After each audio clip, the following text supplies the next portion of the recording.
दहेज जो है हर घर में होता है।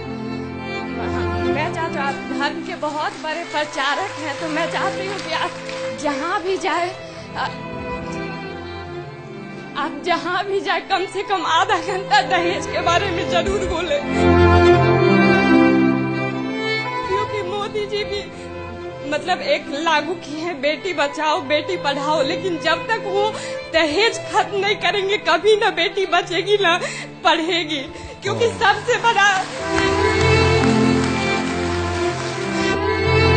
मम्मी पापा पढ़ाते हैं, लेकिन हमेशा मतलब बोलते हैं जल्दी जॉब करो पढ़ाई, मतलब इतना पैसा खर्च कर रहे हैं, हमको दहेज देना, ये देना, वो देना।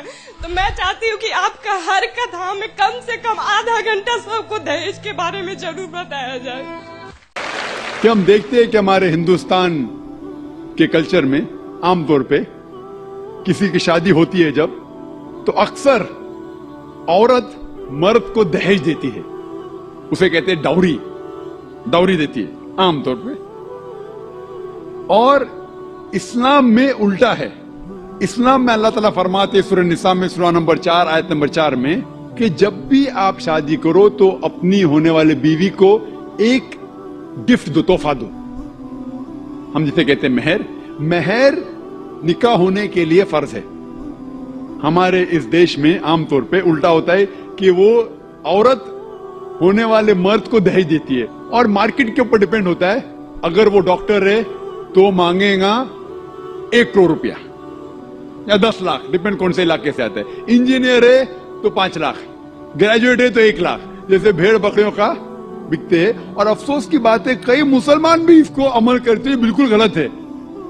इस्लाम में दहेज लेना औरत से जबरदस्ती बिल्कुल हराम है। उल्टा होने वाले शोहर को महर देना चाहिए और अपने बराबर का महर देना चाहिए। लेकिन अफसोस की बात है कि दहेज लेना छोड़िए, अगर हिंट भी देना, दहेज को हिंट देना कि मेरा बेटा मर्सिडीज कार में घूमना चाहता है, हिंट दे रहे कि उसको दहेज में मर्सिडीज कार चाहिए। मेरे बेटे को 4 बेडरूम फ्लैट में रहने की आदत है, इंडिकेशन हिंट दे रहे कि मुझे दहेज में 4 बेडरूम का फ्लैट चाहिए। ये बिल्कुल इस्लाम में हराम है। जबरदस्ती मांगना, अगर खुशी से, अगर उस लड़की के वालिदैन कुछ देना चाहते तो आप ले सकते खुशी से, जबरदस्ती आप ले नहीं सकते ना। आप उसको हिंट दे सकते कि मुझे फ्लैट दो या पैसा दो। इस्लाम में उल्टा है। इस्लाम में औरत को महर मिलता है शादी में, और महर निकाह होने के लिए फर्ज है। और महर ये खुद औरत भी तय कर सकती है कि मैं तुमसे शादी करूंगी जब तक आप मुझे 1 लाख रुपया नहीं देंगे। वो अलग बात है कि अगर वो गरीब शौहर है, गरीब आदमी बोलेगा मैं 1 लाख नहीं है, आप कोई दूसरे मर्द को ढूंढो, मैं दूसरी लड़की को ढूंढूंगा, ये भी जायज है। तो वो लड़की दूसरे शौहर को ढूंढेंगी, ठीक है ना। लेकिन वो कह सकती मुझे 1 लाख चाहिए, 5 लाख चाहिए, 10 लाख चाहिए, कुछ भी कह सकती है। अगर शौहर के पास कुव्वत है वो देगा, नहीं कुव्वत है तो नहीं देगा। इसीलिए अरब ममालिक में लड़की लोग इतना डिमांड करते हैं, क्या उनको अरब खवातीन से शादी करना मुश्किल पड़ जाता है, क्योंकि वो जानते हैं अपने हुकूक को। सूरह निसा की सूरह नंबर 4 आयत नंबर 20 के आयत में लिखा है कि आप उन्हें सोने का पहाड़ भी दे सकते हैं महर में, और आप उसे एक आयत भी सिखा सकते हैं, वो भी महर है। अगर आपके पास पैसा नहीं है और वो आदमी कहता है कि मेरे पास पैसा नहीं, मैं आपको कुरान शरीफ की आयत पढ़ के सुनाऊंगा, वो भी महर हो गया। तो महर की कोई हद नहीं है, न नीची हद है न ऊपर हद है। अपने अपने स्टेटस के अकॉर्डिंग वो महर तय कर सकते हैं। और ये महर की कई वजह है। एक वजह है कि मिसाल के तौर पे उस लड़की के वालिदैन ने उसकी परवरिश की, उसे ग्रेजुएट बनाया, तालीम के ऊपर खर्चा किया, तो महर मिलने के बाद उस औरत की वो अपनी जायदाद हो जाती है। वो चाहे अपने वालिदैन को दे, चाहे खुद रखे, या उसको कोई बिजनेस में लगा दे, कोई तिजारत में लगा दे, उसका हक है। तो महर उसकी खुद की जायदाद है, वो कुछ भी कर सकती है। और महर का कोई फिक्स्ड अमाउंट नहीं है, छोटा भी हो सकता है, बड़ा भी हो सकता है। और उसके अलावा ये महर अगर खुदा ना करे, अल्लाह ना करे, अगर तलाक होता है, डिवोर्स होता है, तो ये महर उसके काम आ सकता है। लेकिन लोग को गलत फहमी का महर सिर्फ तलाक के लिए, ऐसा नहीं बात। वो महर लेके खुद को बिजनेस में लगा सकती है, अपने वालिदैन को दे सकती है। और जहां तक कि उसका खुद का सवाल है, इस्लाम के अंदर जितने फाइनेंशियल एस्पेक्ट से खर्चा उसका शादी के पहले जिम्मेदारी है उसके वालिद की और उसके भाई की, शादी के बाद ये जिम्मेदारी उसके शोहर की और उसके बेटे की। All financial aspect, lodging, boarding, clothing, खाना पीना, कपड़ा, सब उसको कमाने की जरूरत नहीं, ये हक है मर्द को देने का। तो financially she is more strong, she is very strong financially. जहां तक के माली हालात में इस्लाम में औरत का दर्जा बहुत ऊंचा है। जहां तक के बहन ने सवाल पूछा कि तलाक होने के टाइम पे उसे मेंटेनेंस क्यों नहीं मिलता, बहुत अहम सवाल है। पहले हम ये जान ले कि जब अल्लाह सुब्हाना व तआला खवातीन को इतने हुकूक दिए, हुकूक देने के बावजूद अल्लाह सुब्हाना व तआला अदल करते हैं, जस्ट है। क्योंकि जब भी तलाक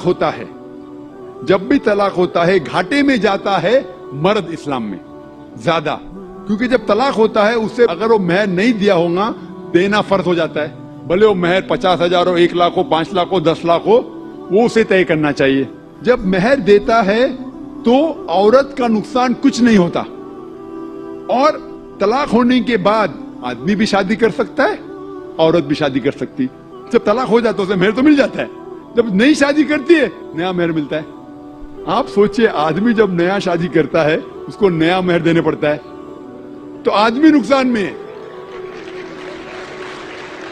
अगर आप ये कहेंगे कि तलाक होने के बाद आदमी मेंटेनेंस भी औरत को दे, तो हम कहेंगे ये अल्लाह सुब्हाना व तआला हक के नहीं है, नऊज़ बिल्लाह, ऐसा कर नहीं सकते। नहीं तो मुझे लेक्चर देने पड़ेगा आदमी के हुकूक इस्लाम में। मैं अक्सर तकरीर करता हूं औरतों के हुकूक, लेकिन जो लोग इस्लाम की बुनियादी बात को नहीं समझते उन्हें ये गलत फहमी है कि औरत का नुकसान हो रहा है। औरत का नुकसान नहीं हो रहा है। और औरत को कुछ भी अगर चीज की जरूरत है, जैसे मैंने कहा, आदमी का हक बनता है कि उसे दे। शादी के पहले उसके वालिद और उसके भाई, शादी के बाद उसके शौहर और उसके बेटे। और अगर ये नहीं भी दे तो माशरे का फर्ज है कि औरत को संभाले। माशरा नहीं कर सकता है, अगर इस्लामिक हुकूमत है, हुकूमत का फर्ज है कि औरत को संभाले, उसकी परवरिश करे, ये इस्लाम में। लेकिन अगर आप उसके बाद कहेंगे तलाक होने के बाद आदमी उसे हर महीना और 1,000 रुपया दे, 5,000 रुपया दे, तो ये आदमी पे जुल्म होगा।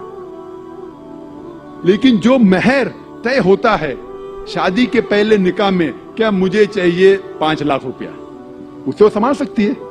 उसे कोई तिजारत में लगाए और उसकी आमदनी ले सकती है। अगर कोई शक है कि हो सकता है मेरा तलाक, कभी भी शादी होती तो तलाक का गुमान तो रहता है दिमाग में कि तलाक होने वाला है, हो सकता है। लेकिन इसके लिए इस्लाम ने उसे अल्हम्दुलिल्लाह कई चीजें से हिफाजत की है। तो महर जो है उसे कई फायदे हैं। और उसके बावजूद हदीस है मोहम्मद सल्लल्लाहु अलैहि वसल्लम की कि अगर कोई आदमी अपनी बेटी जिसका तलाक होता है उसकी हिफाजत करते तो बहुत सवाब मिलता है।